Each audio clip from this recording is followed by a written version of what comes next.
What's your experience like in healthcare? Okay, so I worked at a care home for about a year or so. And I went in with no experience at all in healthcare. The place was really desperate, and they were willing to train for like everything. I didn't even have a CNA or anything. Um, What's a healthcare home? so basically, I took care of people that could not take care of themselves. For some, it's like the elderly.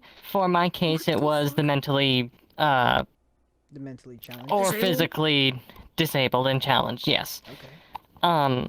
Some people there were much more, they had needed a much higher level of care than others. I was in like a mid tier, where they can Mm-hmm. take care of majority of the things, but they need help with majority of the things as well. Um, so yeah, been a year there. I did, despite the fact that I had no prior experience, I ended up being one of the best damn workers at that house.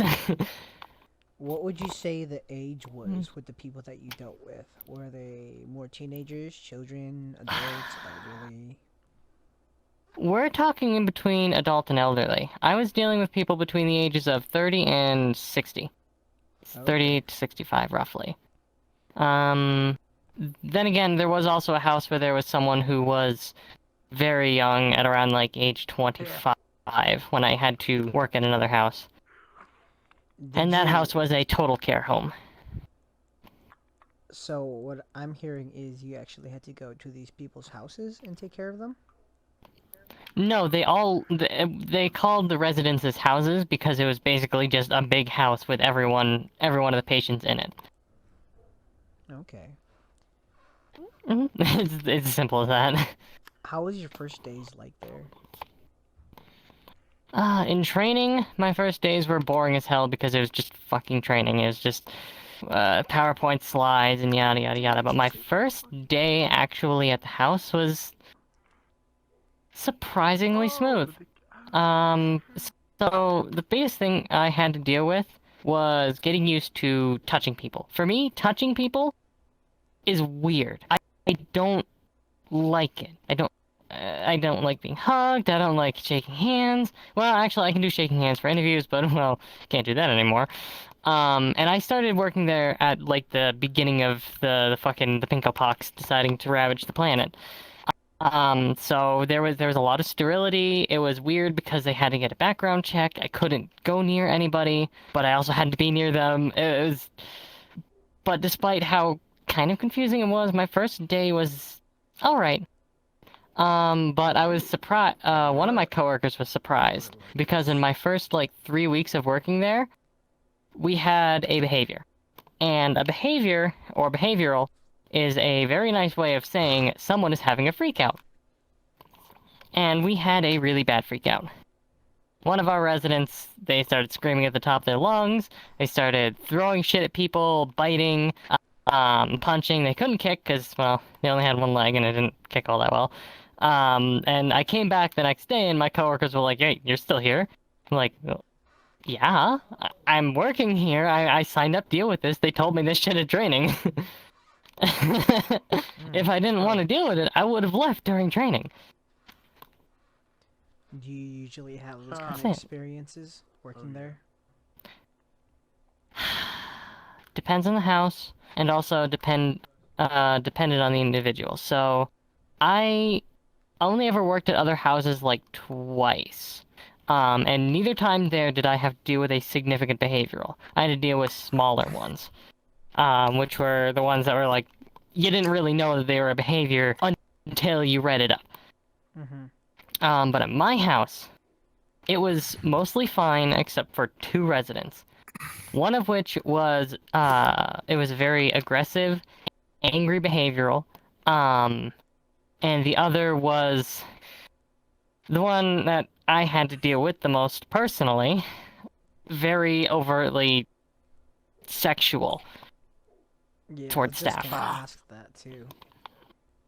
Yeah, I had to deal with that. So granted, so they did require assistance. They were in a wheelchair.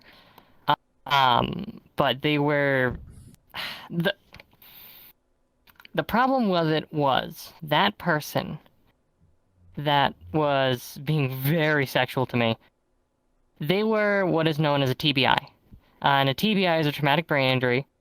And what that means is at some point in their life, they had something happen that caused their brain to get fucked up. I can't tell what happened to him because that's breaching HIPAA. But basically, So it's he basically was a confidentiality thing that you signed up for that you can't tell anyone. Yeah, well, no, that's what every healthcare worker in America signs up for. It's Health Gotcha. Information Protection, Privacy and Protection Act. But basically, this guy, he was normal once, and he did have sex. And he knows what it is. And the difference between him and many other residents was he was aware of what he was doing. Hold up. The biggest things that he had to deal with was, so yeah, he knew what he was doing, and that was psychologically proven. They showed him for a fact that it's exactly what was happening with him. He knew everything. And so I had to deal with him constantly making sexual movements, and good examples. He would constantly call me pretty. Here's the thing. I'm a dude. Granted, I'm functionally homosexual. But I was not interested in him at all. But he would constantly call me pretty. He would talk about my chest. Because I have an androgynous body. He would... Androgynous? So I have aspects of my body that are that it can be ascribed to both male and female.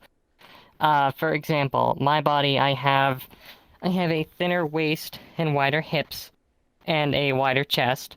So the upper half of my body is relatively masculine, lower half of my body is relatively feminine. I generally am a thin guy.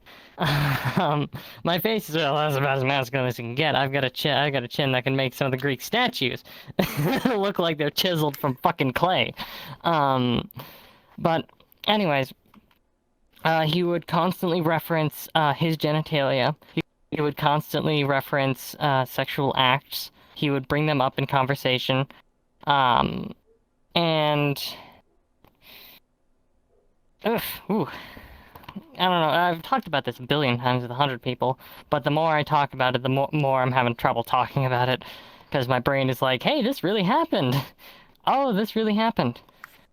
But anyways, he is the reason I left, because, it just kept happening over and over and over and over for 8 to 9 months. Actually, no. 3 months training and about a year and 2 months. So yeah, about 13 months of me dealing with this, since from like day one, or like week one, of me dealing with his sexual advances. And the thing is, nothing ever happened about it. Not a single thing, even though I reported every single thing because I was mandated to. I was a mandated reporter. Anything that was wrong, I have to say something. Doesn't matter. And the night that broke me, and I remember this night very vividly, obnoxiously enough. I wish I could forget this night. So in the prior week, I was dealing with him being very overtly aggressive sexually. And in one instance, he ended up actually trying to get me to touch his I'm gonna speak in a medical term, to touch his penis. Feel free to bleep that out if you want. It failed, because I'm not a fucking idiot, because I know that if I did that, well, see ya! That's a crime. And I was like, yeah, no, you are literally capable, and you have on your sheet, you are proven capable right here that you can do that yourself. Anyways, but like for an entire week beforehand of the incident, he would constantly do these terrible things. And then I brought it up to my manager, And I told her, listen, I'm really not feeling comfortable working with him. And this is not the first time I brought that up to her either. And she basically looked at me and said, tough shit. You gotta work with him. You're working in this house. Well, one other thing I forgot to say. So, I can't say too much, but he was wheelchair bound. I can say that for a fact. And one of the things that we had to do was transfers. This is important. This is tangential, but important. Feel free to put this further back in the video if you wish. Anyways, so we had to do what was called a transfer to get from one service to the other. And that was me doing this, lifting him up, Here's your mirror and dropping him. Now, I am 5'4" IRL. Oh shit. This guy, out of his wheelchair, standing up, is 6'2". Oh, wow. If you're that tall, and someone is grabbing onto you and assisting with a transfer, where is your hands going to go? They're supposed to go here. He wouldn't do that. Every single transfer, he would reach and grab my ass. Every time. And I would remind him, listen, you can't touch there. And he would immediately go to where his hands normally were, and he would stand all the way straight up again. Weird. I had to deal with that for fucking months. Up until the moment that one of my female coworkers, they did the transfer, and he touched their tits. And then suddenly, the next day, he's a mechanical transfer only, which requires a machine to move him from one position to the other. Fucking weird how that works. Do you feel like the Anyway. healthcare system is sexist? I mean, yeah, there's a cat too. I wouldn't say that, no. And I'll explain that once I finish what happened to me and, that patient. What I will say is there is a massive communication problem. Anyways, so, what happened one night, after the week or so of, like, really nasty sexual advances and all that fun jazz, and me telling my, superior, Bye.